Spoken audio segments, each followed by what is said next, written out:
여러분 안녕하세요. 찾아가는 새벽기도 시카고 한인제일 연합감리교회 조선영 목사입니다.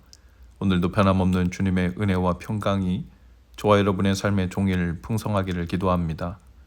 오늘 말씀은 시편 142편 1절에서 7절까지 말씀입니다.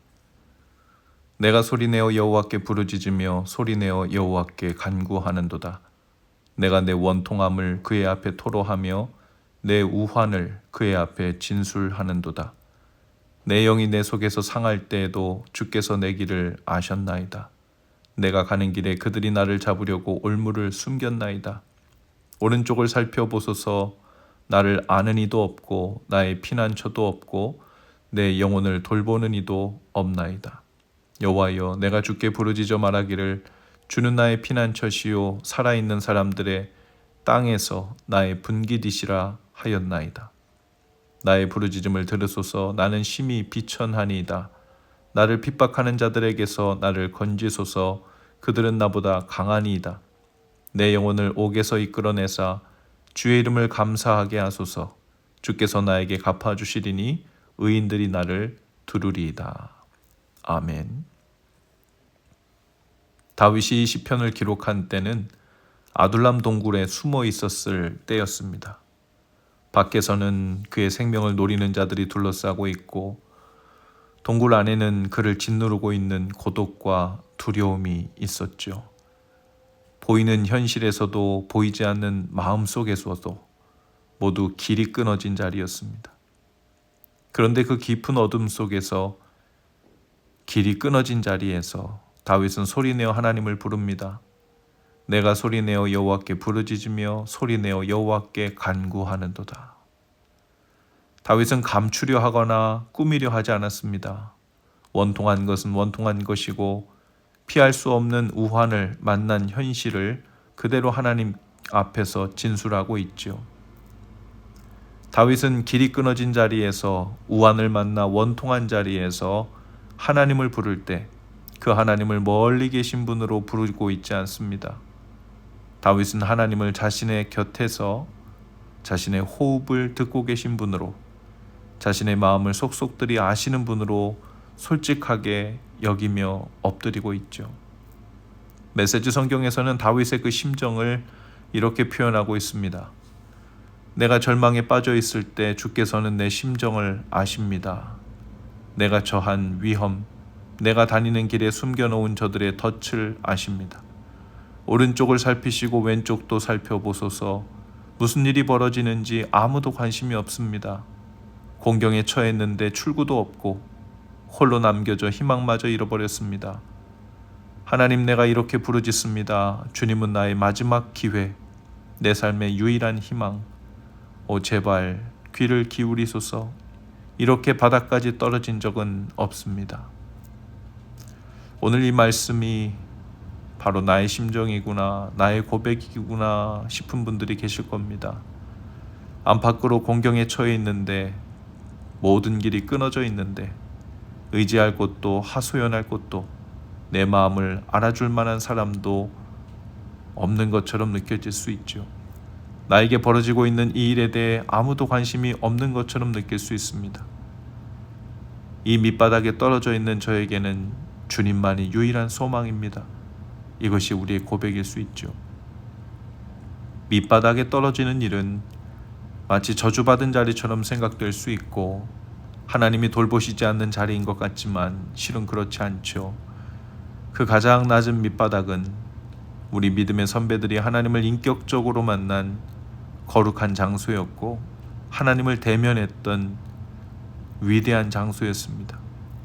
요셉이 지하 감옥 밑바닥에서 하나님께 부르짖었고 요나도 배 밑바닥에서, 큰 물고기 뱃속 밑바닥에서 외롭지만 고독했지만 두려웠지만 그의 인간적인 희망이 다 끊어진 그 밑바닥 장소에서 오직 하나님만 유일한 희망으로 삼을 수 있는 그곳에서 하나님을 향해 눈이 떠졌습니다. 그러니 복된 자리죠. 그런데 우리는 하나님께 이렇게 나가고 있는지 돌아봅니다. 자꾸만 그래도 괜찮은 척, 믿음 있는 척, 견딜 만한 척 하다가 나중에 감정이 어느 정도 정돈되면 주님, 제가 시험에 들 뻔했지만 어렵게 마음을 이만큼 정돈하고 하나님께 나왔습니다 하는 시기 너무나도 많지 않습니까? 하지만 하나님은 우리가 가식 없이 가리는 것 없이 낱낱이 드러내며 주님 앞에 나오기를 원하시고 계십니다. 프랑스의 한 무명의 시인이 이렇게 말했습니다. 어둠 속에서 길을 잃지 않는 유일한 비결은 당신의 내부를 정직하게 들여다보는 것입니다. 다윗은 바로 그 정직함을 나침반으로 삼아 하나님을 향해 나아갔지요. 그 정직한 기도가 주님을 불러온 것입니다. 3절에서 다윗은 이렇게 고백합니다. 내 영이 속에서 상할 때에도 주께서 내 길을 아십니다. 좌우를 살펴도 자신을 아는 이가 없고 설령이 있어도 도울 수 있는 이가 없던 현실 속에서, 하지만 그 외로움과 불안 속에서도 다윗은 한 가지 분명한 사실을 붙듭니다. 주께서 내 길을 아십니다.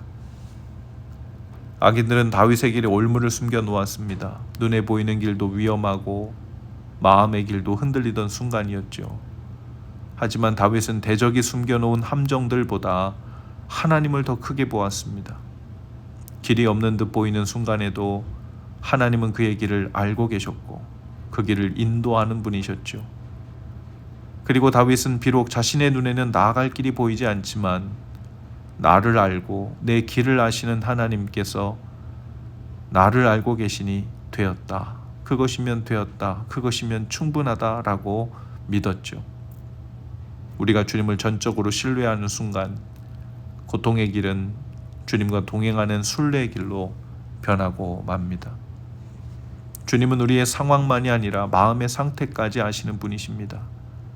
내가 어디에 갇혀 있는지, 무엇에 눌려 있는지, 내가 스스로 빠져나올 수 없는 감정의 동굴이 무엇인지도 알고 계시죠. 우리가 때때로 고통의 반복 속에서 방향을 잃고 스스로에게조차 이제 정말 길을 모르겠다 하고 싶을 때 하나님은 언제나 우리가 잃어버린 길을 따라 들어오시는 분이시죠. 그리고 말씀하십니다. 내가 내 길을 안다. 지금도 우리 각 사람에게 성령을 통하여 말씀하고 계십니다. 내가 내 길을 안다. 그러니 걱정할 것 없다. 하나님이 우리의 길을 아시기 때문에 우리 눈에는 안 보여도 괜찮습니다. 우리는 하나님을 길로 삼으면 됩니다. 때가 되면 우리가 갈 길이 어디인지, 어떻게 발을 뗄 수 있는지 보여주시고 인도해 주실 것입니다. 상황이 우리의 길을 정하지 않습니다.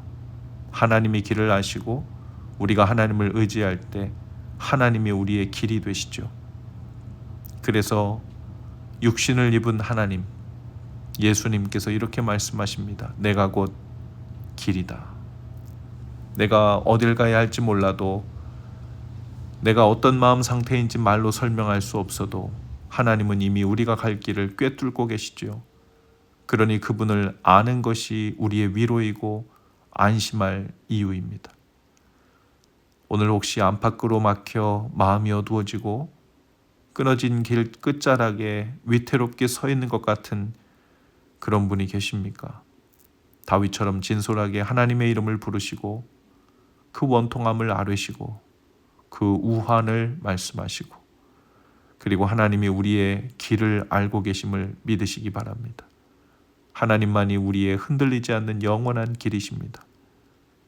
그러면 끊어진 길 끝에 서 있다 할지라도 끝이 아니라 믿음의 새 출발이고 절망이 아니라 회복의 시작이 될 줄로 믿습니다. 기도하시겠습니다. 우리의 길을 다 아시는 주님, 저희가 잃어버린 길에서 저희를 만나주시고 이끌어주시며 믿음을 더하시사 저희 영혼을 소생케 하여 주옵소서. 예수님 이름으로 기도합니다. 아멘. 여러분 오늘도 말씀 동행으로 화이팅입니다. 저는 화요일 아침에 다시 찾아오겠습니다.